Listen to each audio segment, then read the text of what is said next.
മുഹമ്മദുൽ കബീരി ഖദ്ദസല്ലാഹു തആല സിർറഹുൽ അസീസ് ചരിത്രം പഠിച്ചത് റസൂലിന്റെ സഹിഷ്ണുതയിൽ നിന്നാണ്. സൂര്യൻ അസ്തമിക്കാത്ത ബ്രിട്ടീഷ് സാമ്രാജ്യത്തിന്റെ മുന്നിൽ നികുതി തരാൻ മനസ്സില്ല എന്ന് വിളിച്ചു പറഞ്ഞ മഹാനായ വെളിയങ്കോട് ഉമർ ഖാദിർ റളിയല്ലാഹു തആല അൻഹു വെളിയങ്കോട്ട പള്ളിയുടെ മുകളിൽ വെച്ച് നിസ്കരിക്കുമ്പോഴാണ് ഒരു ഹൈന്ദവ സഹോദരൻ കറുത്തിരുണ്ടുപോയ ഒരു ഹൈന്ദവ സഹോദരൻ നൂലുമായിട്ട് കടന്നു വന്നപ്പോ വെളിയങ്കോട്ട പള്ളിയിൽ ഒരു ചെറുപ്പക്കാരൻ നിസ്കരിക്കുന്നുണ്ടായിരുന്നു.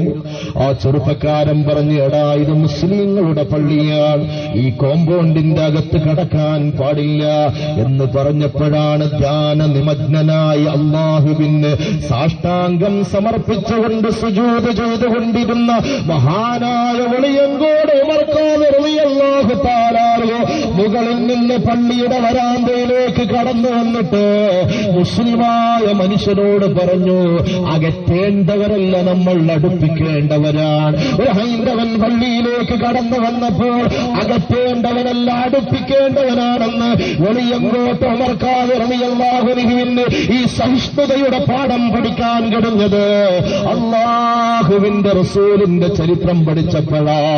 എന്റെ പ്രിയപ്പെട്ട സഹോദരങ്ങളെ, നിങ്ങൾക്കറിയില്ലേ, നമ്മുടെ അഭിമാനത്തിന്റെ വാചനമായ ശരീരത്തിന്റെ വെള്ള വസ്ത്രത്തെ പോലെ മനസ്സ് വെളുത്തിരുന്ന അതേ ചമ്പരത്തി പോലെ ചുവന്ന ചുണ്ടിന്റെ ഉടമയായ മഹാനായ മുഹമ്മദ് അലി ശിഹാബ് തങ്ങള് 1992 ഡിസംബർ 6-ാം തീയതി ബാബരി മസ്ജിദിന്റെ താഴികക്കുടങ്ങൾ നിലംപൊത്തിയപ്പോൾ ഒരു പറ്റം തീവ്രവാദികൾ കാർക്കശ്യത്തിന്റെ ഭൂമി സൃഷ്ടിക്കാനൊരുങ്ങിയപ്പോ പാണക്കാട്ട മണ്ണിൽ നിന്ന മഹാനായ മുഹമ്മദ് അലി ശിഹാബ് തങ്ങൾ വിളിച്ചു പറഞ്ഞത് സമാധാനമാണ്.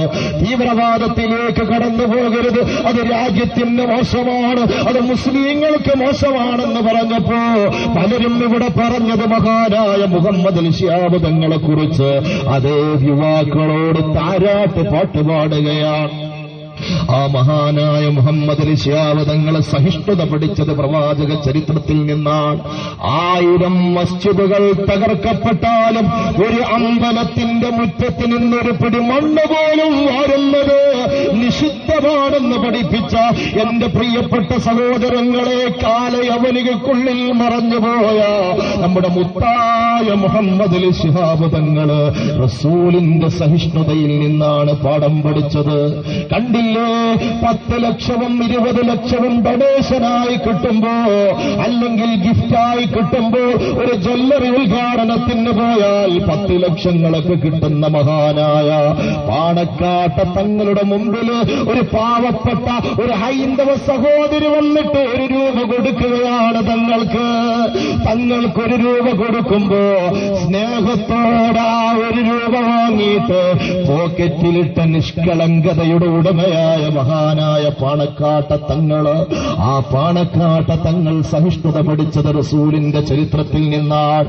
എന്റെ പ്രിയപ്പെട്ട സഹോദരങ്ങളെ, പാണക്കാട്ട പ്രിയപ്പെട്ട പൂക്കോയ തങ്ങള് മഹാനായ മുഹമ്മദ് അലി ശിഹാബ് തങ്ങളുടെ പ്രിയപ്പെട്ട ബാപ്പയായ ഉമർ അലി ശിഹാബ് തങ്ങളുടെ, ഹൈദർ അലി ശിഹാബ് തങ്ങളുടെ, എന്റെ പ്രിയപ്പെട്ട സഹോദരങ്ങളെ അബ്ബാസ് അലി ശിഹാബ് തങ്ങളുടെ, സാദിഖ് അലി ശിഹാബ് തങ്ങളുടെ പ്രിയപ്പെട്ട ബാപ്പയായ പൂക്കോയ തങ്ങൾ സഹിഷ്ണുത പഠിച്ചത് അല്ലാഹുവിന്റെ റസൂലിന്റെ ചരിത്രത്തിൽ നിന്നാണ്. മഹാനായ പൂക്കോയ തങ്ങള് പാതിരാ നേരത്ത് തന്റെ പഴയ വീട്ടിലേക്ക് കടന്നു വരികയാണ്, പാണക്കാട്ട് വീട്ടിലേക്ക്. അന്ന് കാൾബെല്ലില്ല, എന്റെ സഹോദരങ്ങളെ, മൊബൈലില്ല, ഒരു ആധുനിക സംവിധാനമില്ല. പാതിരാക്ക് കടന്നു വന്നിട്ട് ഒരൽപ്പം ഉറങ്ങിയ മഹാനായ പാണക്കാട്ട് പൂക്കോയ തങ്ങൾ. ആ സമയത്താണ് 1 2 വരുന്ന ചെറുപ്പക്കാര് വന്നിട്ട് പാണക്കാട്ട വാതിൽ മുട്ടിയത്രേ.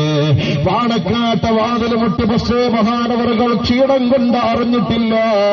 ആ മഹാനായ പൂക്കോയ തങ്ങൾ തഹജ്ജുദ് നിസ്കരിക്കാൻ വേണ്ടിട്ട് വീടിന്റെ വാതിലങ്ങോട്ട് തുറക്കുമ്പോഴാണ് ചെറുപ്പക്കാര് കിടക്കുന്നത് തിണ്ണയിൽ, ഉമറപ്പടിയിൽ കിടക്കുന്നത് കണ്ടപ്പോ, എന്തിന് നിങ്ങൾ ഇങ്ങോട്ട് വന്നു, എപ്പോഴാണ് നിങ്ങൾ വന്നത്? പാതിരാക്ക് വന്ന് ഞങ്ങൾ വാതിൽ മുട്ടിയിരുന്നു എന്ന് പറയുമ്പോ മഹാനായ പൂക്കോയ തങ്ങളെ മനസ്സ് വേദനിക്കുകയാണ്. ബെഡില്ലാതെ, കട്ടിലില്ലാതെ, തലയണയില്ലാതെ, ഒരു പായ പോലുമില്ലാതെ ഈ പാവങ്ങൾ ഇവിടെ കിടക്കേണ്ടി വന്നു.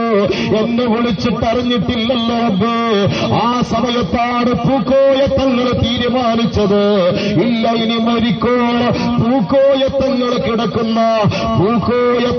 കിടക്കുന്ന ബെഡ്റൂമിന്റെ ജനാല ഒരിക്കലും മടക്കൂല എന്ന് പ്രതിജ്ഞ ചെയ്ത മഹാനായ പൂക്കോയ തങ്ങള് മരിക്കുന്നതുവരെ പാണക്കാട്ട് വീടിന്റെ വാതിലടഞ്ഞിട്ടില്ല, പാണക്കാട്ട് വീടിന്റെ ജനാല അടഞ്ഞിട്ടില്ല.